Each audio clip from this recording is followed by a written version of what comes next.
Time now for this week's Health Matters. Paul Critz here with you, along with physician assistant Lynn Szabo. And today we're speaking with Dr. Andrew Turner. Now, Lynn, how do you know Dr. Turner? I know Dr. Turner because I work at Del Norte Community Health Center, and he also works there. Mm-hmm. And for a while, we were kind of on and off sharing the homeless clinic that was happening on Sunday. That's just we up the street, have never, however, actually met. That's we just plot in secret in a parallel life. The purpose for talking. Yeah. The purpose for talking. How you doing today, Doctor? I'm doing great. Thanks for having me. The purpose for this conversation is to run down some changes here recently, specifically the mobile homeless clinic that I guess we see driving around. And I saw it the other day. It was parked back by, I guess it was a Thursday. It was parked back behind the old Superette up the street. Is that still happening? Yeah. So tell us. Every Thursday, we're parking behind the Park City Superette there with our mobile outreach van. So tell us about tell us about your connection with the mobile outreach van. Sure. It all started maybe 3.5, 4 years ago.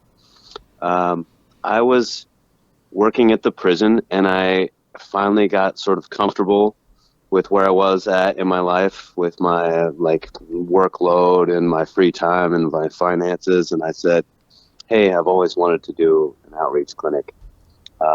And I had volunteered at some homeless shelters and some homeless clinics during my undergrad years at UC Davis. And so I reached out to some of my colleagues from like the early 2000s and talked to them. Hey, how did you start your outreach clinic? And what did you do? And how did you get it funded? So I was under the impression that I was going to do everything myself. Mm-hmm. And then once I found out how complex it was to, have the pharmacy, have the medical records, have electronic medical records, have everything like portable, and, you have to keep it for a number of years. I said, this is a little bigger than something I can do alone. So then I reached out to a couple of the clinics in town, the Sutter and Open Door and United Indian Health Services, and I talked a little bit with everybody, and seemed like Open Door could make it happen the quickest and kind of seamless transition, and they would cover my malpractice and all these things. So I hooked up with a nurse named Maria and with Hilda, who runs Open Door over there, and we decided to do an every other week outreach clinic, and we did that every other Sunday behind Park City Superette, where we now use the mobile unit. And we just did it in a tent or with the van. And then sometimes we use the old dental RV. And from there, it grew. And we did that for like 3 years while somebody wrote a grant to get the mobile unit we have now. Was the goal always the mobile unit? I think for me, the goal was to do the work I intended to do when I got into medicine. Mm-hmm. And I was like, I just want to do free outreach, see people who really need it in an environment that they're comfortable being in, and increase access as much as possible. And it just felt like this is why I got into medicine, not necessarily doing some of the other jobs I've done over time. And so that my goal was just to have an outlet for the care I think that needs to happen in the community. I think Open Door, though, planned it kind of not knowing about your interest in it, but also planned a similar thing, and that's how they got the grant for the unit. Am I right about that? Yeah, that's my understanding as well. Just the kind of everything coming together, kind of serendipitously. Yeah, I think that they never had enough providers to be able to do an outreach type clinic, and then with me coming on board saying, hey, I only want to do this, they said, okay, cool. And so I just do it 2 days a week. Tuesday, it's over at the Open Door Del Norte Community Health Center, parked right out front. It's very visible from Washington Street. Is that when the showers are there? Yeah, we work with the same group that does the showers, which I believe is the senior center, Right. partners up with Mission Possible, and there's lunch and there's showers, and we bring clothes and hygiene kits, and sort of it's a good time to reach as many people as possible because a lot of people know about the shower resource Right. and see our clinic and say, oh, hey, I also have a medical question, and come see us. So tell us first off, how much did I've seen the van around, and we actually, I'm looking for the link right now. I want to share it with our listeners. Redwood Voice Community News, that is our news wing here at KFUG, did a story, and you were interviewed. I remember when you started talking today, I'm going, oh wait, I've heard this before. You were interviewed by one of our youth reporters, Monique Camarena, and talking about the unexpected hurdles that you would, you just want to come in and do some decent medical work with people who need it, and then you've got, insurance and malpractice and all the other things that you have to do. So I'm looking. So I guess that was can you talk a little bit more about your own personal background? Why is this important to you? It's a good question. I didn't really prepare any statements, but when I speak from the heart. When I was much younger, in my early 20s or 19, I spent some time hitchhiking around the country for about 2 years.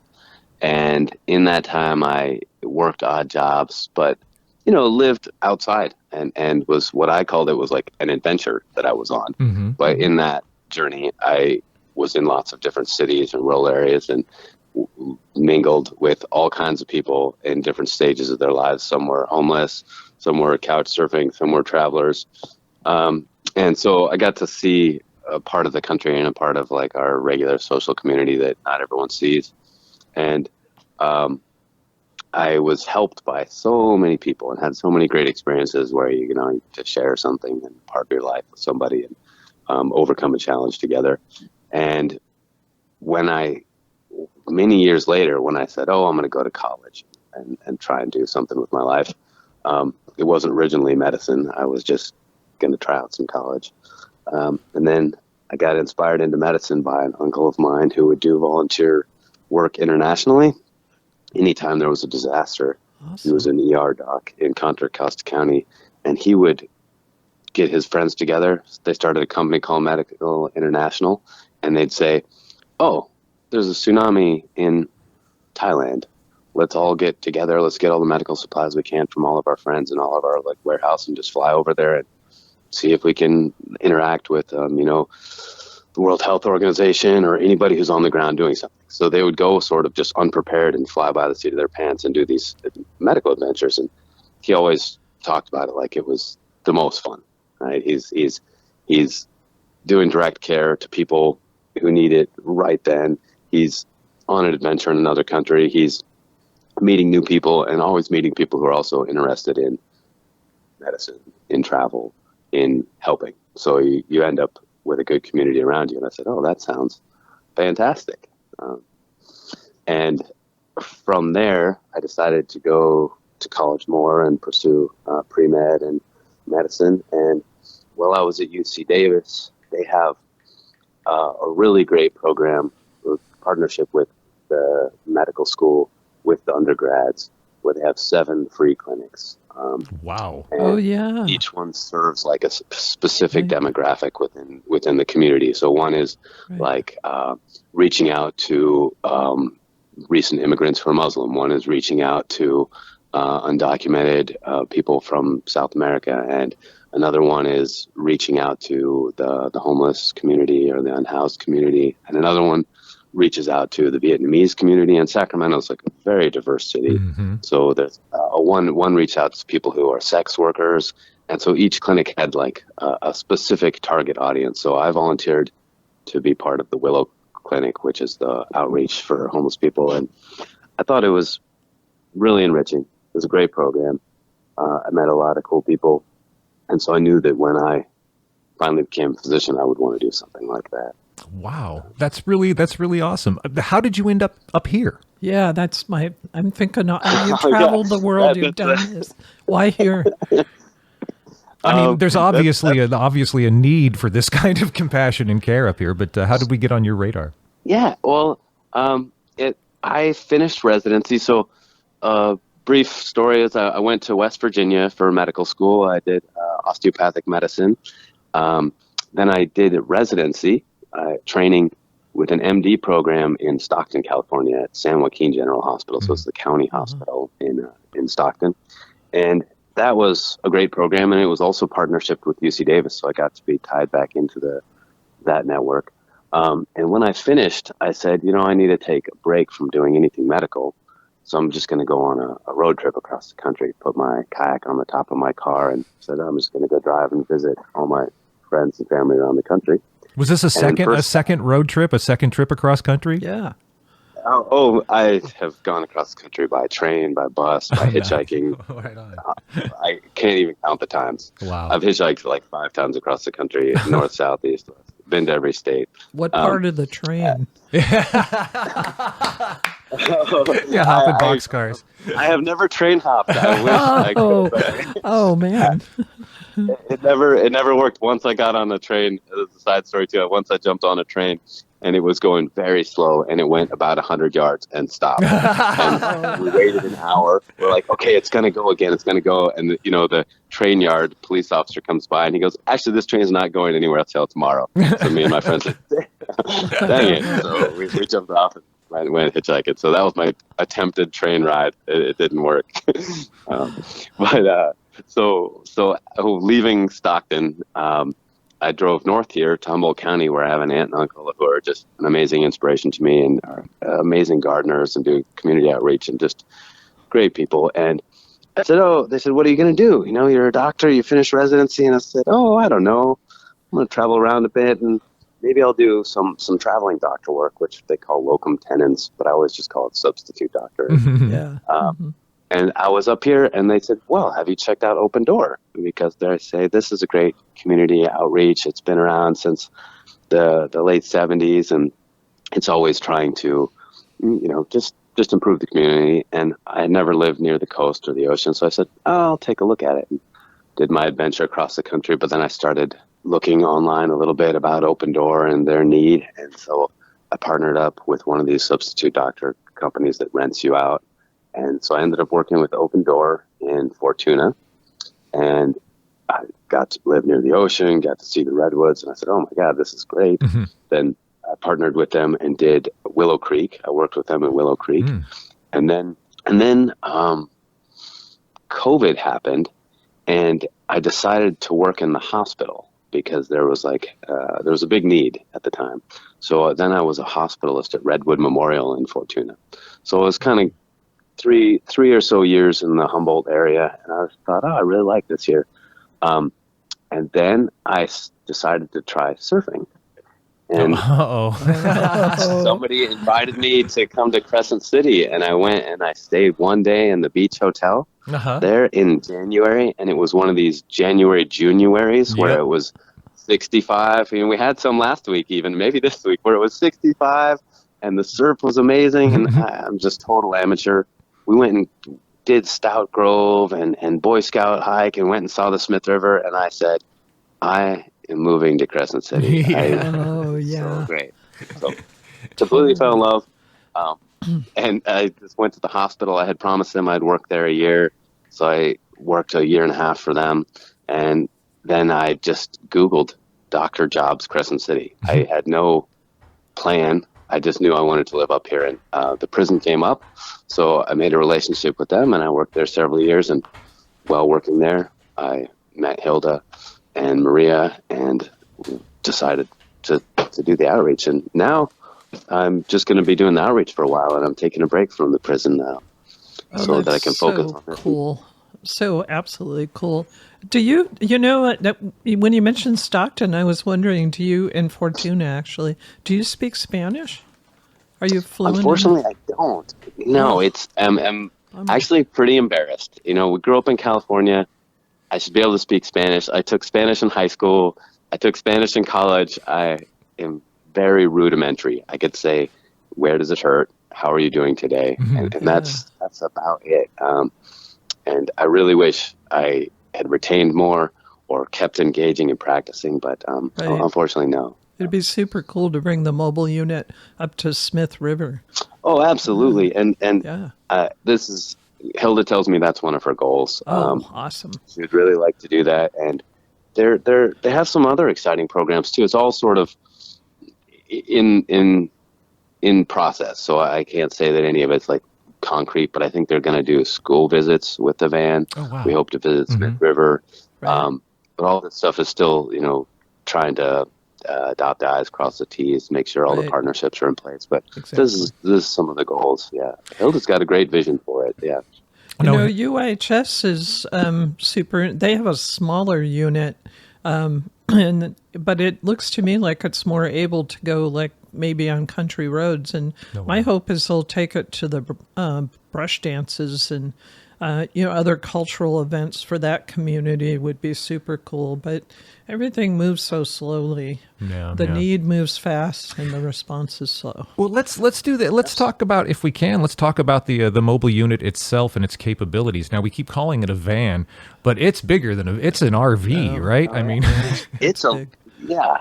it is a large RV with 2 clinic rooms, one in the front by the driver's seat. wow. And the clinic rooms are just like you'd see in the office. They've got a sink, they've got wound care supplies, they've got an otoscope and an ophthalmoscope hanging on the wall to look in ears and eyes, and a blood pressure monitor. So it looks just like a regular clinic room, maybe a little bit smaller, but it's pretty large. And it has a nice chair that can go up and down, and it has, it can pull out the legs so people can rest completely flat or sit up depending on what you might need to do.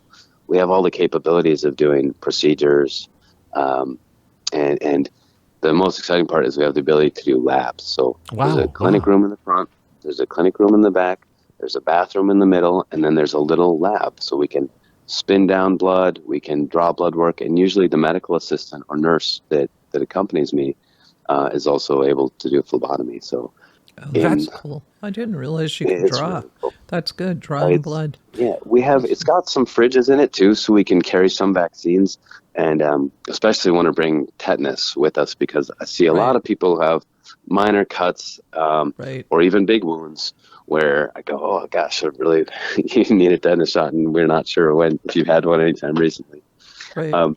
So that it is massive. I don't really know how long it is. I think it's about 40 feet long. It is not a van. I call it a van because it just seems to roll off the tongue more. But it's now I'm supposed to call it, I think, the mobile unit. I think the mobile, But yeah. it's- Well, to quote Bill Murray from Stripes, that's one serious recreational vehicle. The It is. so what sorts of you've sort of given us kind of the equipment that's in there. What sorts of medical capabilities? What kinds of issues can you address? I guess maybe an easier question might be, what can't you do with the mobile van or the mobile unit? So it depends on what we have on board any given day.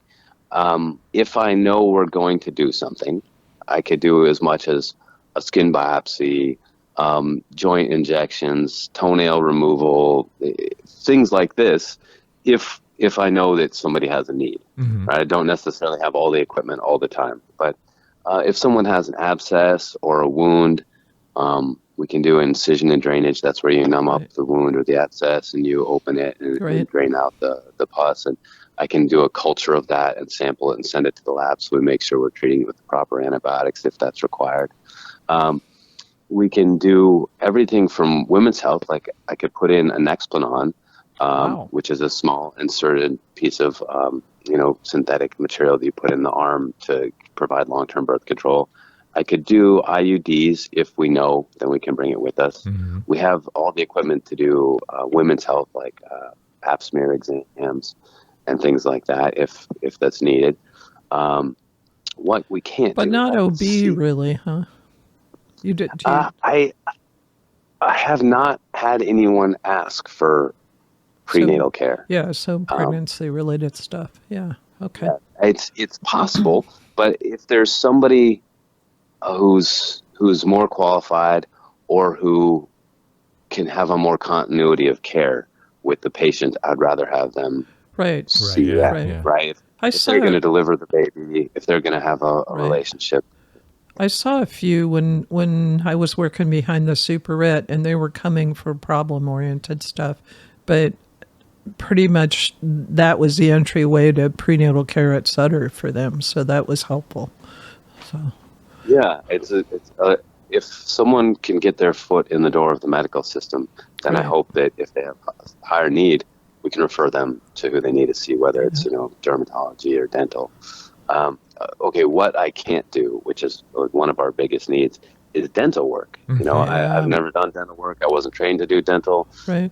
and a lot of tooth extraction needs to happen, a lot of just cavity care or fillings and things like that. And when we used to volunteer using the dental van, so many people would come up excited. Oh, we've got the dental van, and I'd have to say, oh, I'm sorry, I'm only a doctor. Oh. I can't do teeth. Because in our community, this is a huge need. Yeah. A lot of people have to go on long drives over to, Oroville to see a Western Right. dental that works with partnerships. So it's Right. hours and hours drive because our local places are too impacted. Too many patients and not enough providers.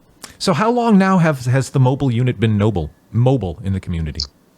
That's a good question. I believe my first actual day was mid-October, I believe. Oh, wow. Okay. So just a little while. Before that, it was every other Sunday, and oftentimes we'd leapfrog, me and Lynn. I would do it one, and then she would do one. And so I think that really helped to build trust in the community and for people to recognize our faces who maybe hadn't seen us before or hadn't seen Open Door or just weren't integrated into the medical system.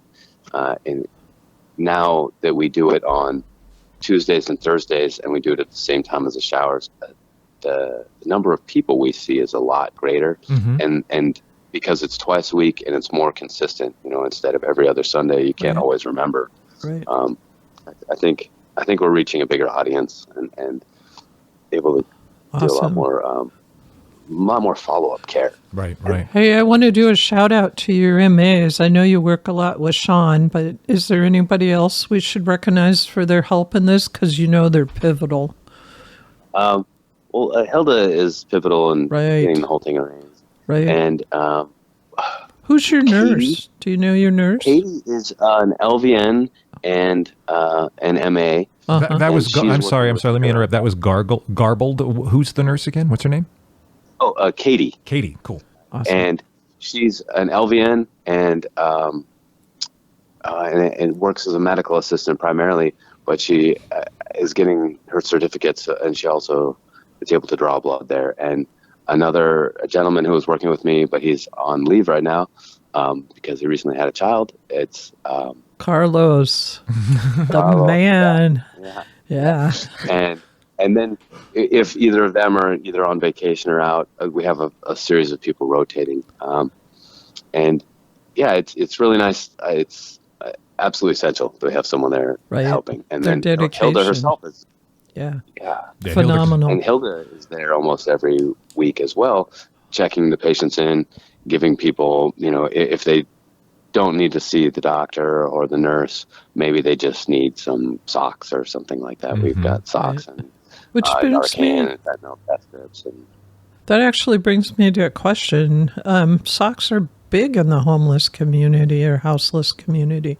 What else can people who might want to donate things bring to you? What things do you have available? That's a great question.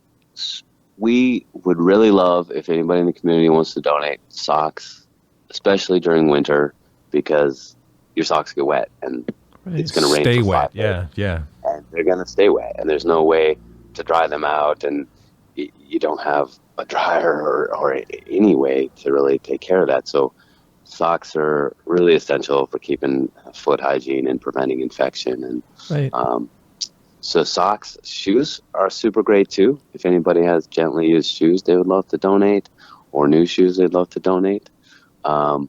And then always coats or any kind of warm thing or blankets. Me and Hilda both contribute and sometimes match with other people who are willing to contribute to buy lots of blankets to give out and lots of socks to give out. And Mission Possible also does fantastic work. So they provide some clothing every time of whatever is donated from the community. And some new Awesome. items as well. I know about donating to Mission Possible. How best can folks donate to directly to Open Door? That's a good question, and actually, I don't know that. Okay, yeah.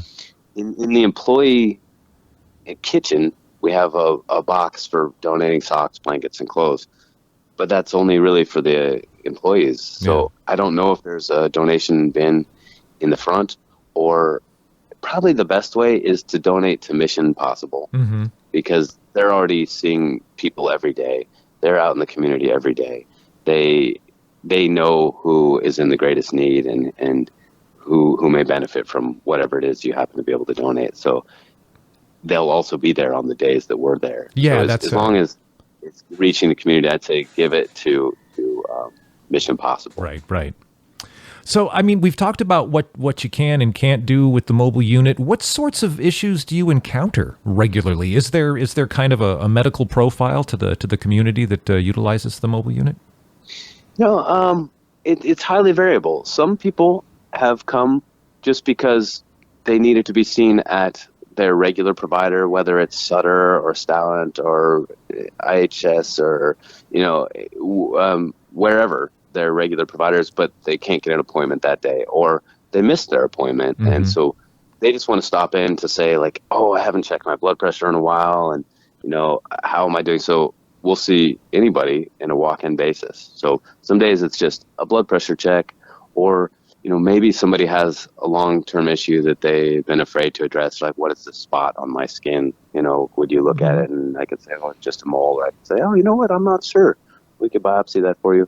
So things like regular diabetes management, hypertension management, I see a lot of these things. A lot of people who see us who are unhoused have difficulty maintaining regular medication regimen, or because they're traveling or moving from place to place, maybe they're couch surfing in different houses, they'll run out of their medication and say like, hey, I just ran out of it, or I lost it, or I haven't seen my PCP in a while and that's expired. So a lot of times I'm doing medication refills, and then a lot of minor injuries, because there's you cut your hand, or you cut your foot, or you stepped on something sharp, or just bad luck, right? But you go, do I really want to go to the ER and wait for 3 hours when I could? It's Tuesday. I know the mobile unit's there. They can look at it, and I can do sutures on the bus if it's. I can give the tetanus shot. I can give you antibiotics if it's needed, or prescribe them. And so I see a lot of minor injuries, minor burns, cuts, abrasions, soft tissue, skin infections, and then just routine care. I have people who will say, it's more comfortable to come here. I know I can show up whatever day I want. I don't have to make an appointment and keep it on my calendar, because maybe that's beyond what I'm able to do each day. Right, So right. That works really well for Del Norte. Yeah, a lot of people aren't in that part of town on the Wednesday when their appointment is. So they go, oh, it's Tuesday. I can just walk up to the clinic. It's right there. They're not as anchored in time, I think. But we've got 1 minute. Tell us what we need to know about this mobile unit and your involvement. Okay, most important is it happens on Tuesdays and Thursdays from about 9 to 3 or 4 on Tuesdays, with the showers at the Del Norte clinic on Washington Street, and Thursdays behind the Park City Superette. And we partner with Mission Possible, which is a great organization, and anybody's welcome. Come by anytime, walk in, first come, first serve. Dr. Turner, this has been a wonderful conversation, and I want to point people at redwoodvoice.org, because there you can find Del Norte Open Door Community Health Center showcases new state-of-the-art mobile clinic, an article written by one of our youth reporters, and it's got a little video so you can actually see the inside of the van, too, or the inside of the mobile unit, actually.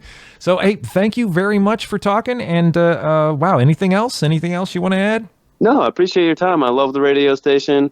Thanks for getting the word out. I really appreciate it. Thank you. Dr. Andrew Turner talking about the mobile medical unit. Lynn. Thank you so much, Dr. Turner. Anytime you have something to tell the community about, we're here for you. Exactly. All right. That's been That's been Health Matters for this week. Thanks. Thanks.